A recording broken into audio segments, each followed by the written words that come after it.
बच्चों, कैसे हैं आप। मैं फिर से आपके लिए वीडियो लेकर आई हूँ और आज हम जो है चर्चा करेंगे जो हमारा क्वेश्चन नंबर 10 है उसको सॉल्व करेंगे। ठीक है, क्वेश्चन नंबर 10 है कि क्या भारत को दूसरी दुनिया के विघटन के बाद अपनी विदेश नीति को बदलना चाहिए। यानी दूसरी दुनिया यानी सोवियत संघ के विघटन के बाद क्या भारत को अपनी विदेश नीति बदलना चाहिए और क्या रूस के स्थान पर अमेरिका की तरफ मित्रता का हाथ बढ़ाना चाहिए। तो इसके तर्क में कुछ बताए हैं मैंने, आपको दूंगी इसको सॉल्व करने के लिए। तो चलते हैं। सबसे पहले हम लिखेंगे कि रूस चूंकि प्रारंभ से ही भारत का अभिन्न मित्र रहा है ना, अतः भारत को रूस के साथ मित्रता नहीं छोड़नी चाहिए। उसके पक्ष में निम्नलिखित तर्क प्रस्तुत हैं। अब तर्क हैं जिनके माध्यम से हम समझ सकते हैं कि क्यों मित्रता रूस के साथ नहीं छोड़नी चाहिए, क्योंकि रूस सोवियत संघ का उत्तराधिकारी राज्य है ना। तो शुरू करते हैं। सबसे पहला जो तर्क है कि रूस भारत का प्रारंभिक मित्र है, यानी जब भारत स्वतंत्र हुआ था तब से लेके आज तक वर्तमान तक वो अपनी मित्रता निभा रहा है। प्रारंभ से ही, पहले वो सोवियत संघ के रूप में था, आज रूस। तो बात चाहे 1962 चीन युद्ध की हो या 1971 में भारत पाक युद्ध की, रूस ने भारत के साथ हमेशा दिया है, यानी वो किसी भी परिस्थिति में वो हमारे साथ खड़ा रहा है ना। रूस के राष्ट्रपति का कथन था कि आप रूस यानी कि सोवियत संघ उस समय, तो उनका कथन था कि आप हमें हिमालय से आवाज दीजिए, है ना, हम नंगे पांव दौड़े चले आएंगे। और समय समय पर उसने अपने इस कथन को निभाया भी है ना। उन्होंने कहा था कि हम तो आपके परम मित्र हैं और आप हिमालय की चोटी से चढ़ के हमको आवाज देंगे तो हम नंगे पैर दौड़े चले आएंगे। और ये ना केवल उनका कथन था बल्कि उसको उन्होंने आज तक निभाया भी। जब जब भी भारत को आवश्यकता पड़ी, रूस ने चाहे वो तकनीकी सहायता हो, सामरिक सहायता हो या आर्थिक सहायता हो, सभी क्षेत्रों में हमेशा मदद की है ना। तो पहला तर्क तो हमारा ये है। दूसरा जो है, उन तर्कों के माध्यम से हम सिद्ध कर सकते हैं कि क्यों भारत को रूस की मित्रता जो है नहीं छोड़नी चाहिए। हाँ ठीक है, हम दूसरे नए मित्र बना सकते हैं, ऐसा नहीं है, और हो भी रहा है। अमेरिका से आप संबंध पहले की अपेक्षा बहुत सुधरे है ना, लेकिन इसका अर्थ ये नहीं कि हम अपने पुराने मित्र को छोड़ दें। दूसरा है भारत का आर्थिक मददगार। भारत का आर्थिक मददगार है ना। तो यहाँ हम लिखेंगे कि रूस ने, सोवियत संघ यहाँ पर वही आ जाएगा है ना, यह सोवियत संघ है ना, ने हमेशा भारत की मदद की है, भारत की आर्थिक मदद की है ना, भारत की आर्थिक मदद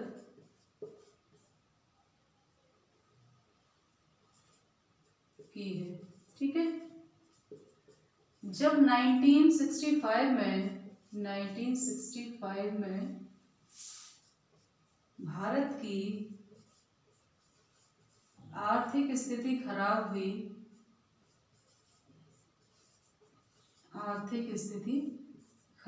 हुई, तब सोवियत संघ ने भारत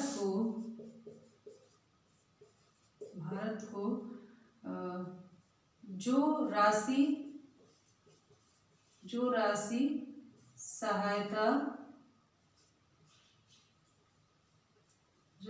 सहायता में दी वह रूबल में थी एवं उसकी वापसी भारतीय रुपए में ली,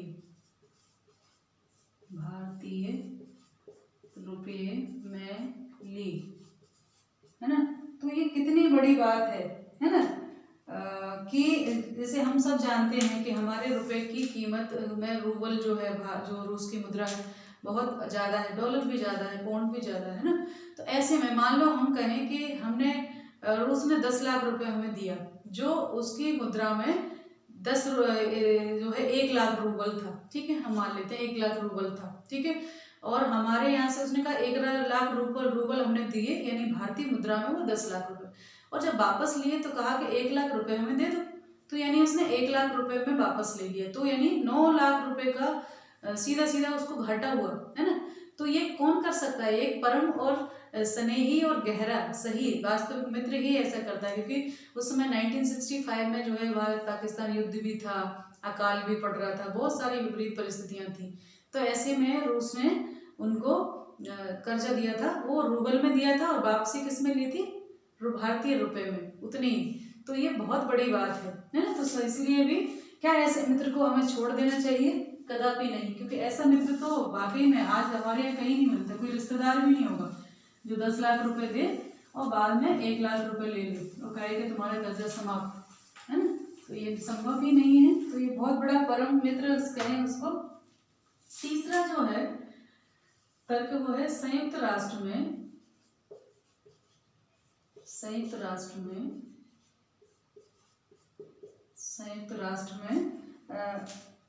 सबसे बड़ा समर्थक संयुक्त राष्ट्र एवं सुरक्षा परिषद में भारत का सबसे बड़ा समर्थक, ठीक है। तो जब भी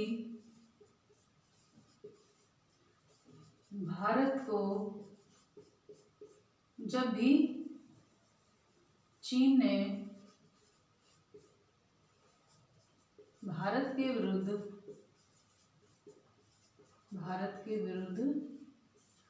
अपनी वीटो पावर का इस्तेमाल किया,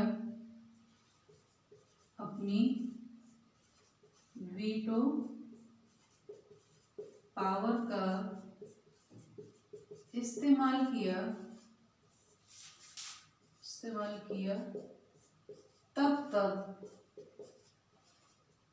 रूस ने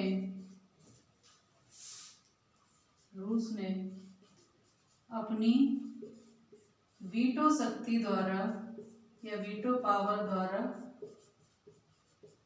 भारत की सुरक्षा और सहायता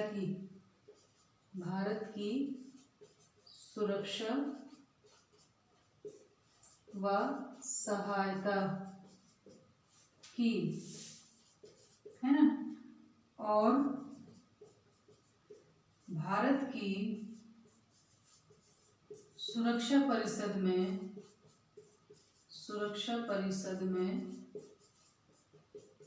स्थायी सदस्यता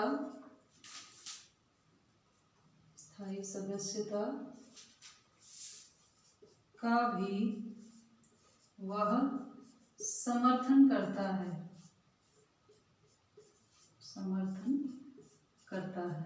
है ना। तो ये ऐसे मित्रों को हम कैसे खो सकते हैं? जैसे आपने देखा होगा कभी आपके टीचर के सामने कोई शिकायत है, वहाँ आपके विद्यालय का कोई बहुत प्रतिभावान छात्र होता है जिसके टीचर सुनते हैं, वो कहते हैं कि नहीं ये ऐसा नहीं है ना। आपका कोई जो लड़ाई होगी जिससे वो कोई सहपाठी जो है वो जाकर शिकायत करते कि इन्होंने ऐसा किया, तो प्रिंसिपल के सामने वो जो बहुत प्रतिभावान छात्र है, आपका मित्र है, वो कहेगा नहीं वो ऐसा नहीं कर सकता, तो आपकी छवि वहाँ सुधरेगी और आप दंड से बच जाएंगे। जस्ट ऐसी ही चीज़ है सुरक्षा परिषद में जो है भारत की सहायता इसी प्रकार से रूस करता रहा है। तो क्या ऐसे मित्र को हमें छोड़ देना चाहिए? कदापि नहीं, है ना। तो एक तो ये है। उसके अलावा और जो पॉइंट है हमारे जो उसको मजबूत करते हैं कि क्यों हमें उसका साथ नहीं छोड़ना चाहिए, तो वो भी बहुत स्ट्रॉन्ग है, यानी बहुत स्ट्रॉन्ग कारण है उसकी मित्रता के लिए कि भारत उसका सदैव मित्र बना रहे और वो एक अच्छे मित्र की तरह भारत की रक्षा करता रहे, सहायता करता रहे, है ना। तो चौथा जो पॉइंट है वो है तकनीकी व हथियारों का सबसे बड़ा आपूर्तिकर्ता राष्ट्र, है ना। चाहे पनडुब्बी हो, या युद्धपोत हो, या कोई सैन्य या तकनीकी सहायता,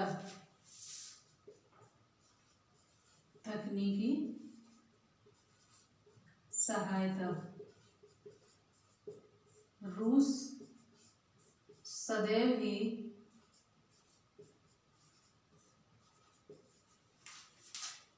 भारत के लिए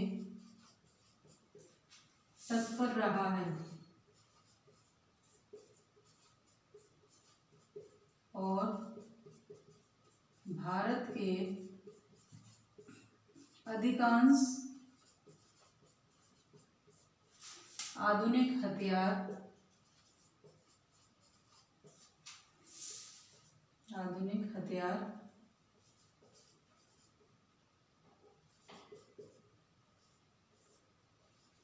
रूस से ही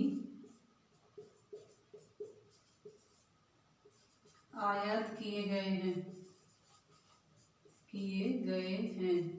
तो चूंकि ऐसे में, जबकि पहले पाकिस्तान के उसमें नाटो का सदस्य पाकिस्तान हो गया था, तो अमेरिका का झुकाव पाकिस्तान की तरफ था। ऐसे में रूस का भारत के लिए एक अभिन्न मित्र बनना बहुत बड़ी बात थी। और चूंकि सारी तकनीकी, सारा सैन्य साजो सामान, सैन्य सहायता, युद्ध सब, संयुक्त सैनिक अभ्यास, ये सब रूस हमें प्रदान करता रहा है। तो इतने बड़े आपूर्तिकर्ता के साथ हम मित्रता कैसे छोड़ सकते हैं? तो ये भी एक बहुत बड़ा कारण है। ठीक है, उसके अलावा और क्या है?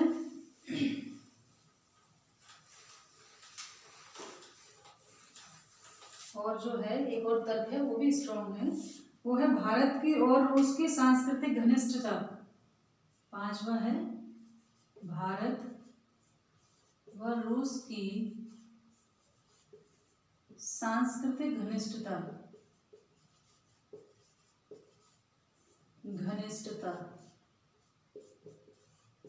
है ना। तो भारतीय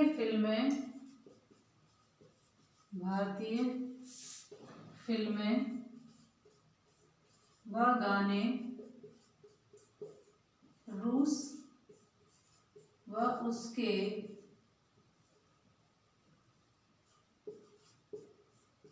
गणराज्य देशों में बहुत लोकप्रिय हैं,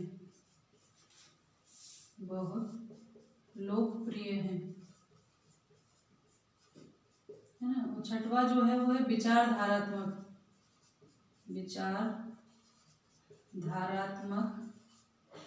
समानता। ठीक है, तो हम सब जानते हैं कि रूस जो है, रूस साम्यवादी समाजवादी विचारधारा वाला देश है ना। साम्यवादी समाजवादी विचारधारा वाला देश है ना। और उसने, जबकि भारत समाजवादी लोक कल्याणकारी राज्य है,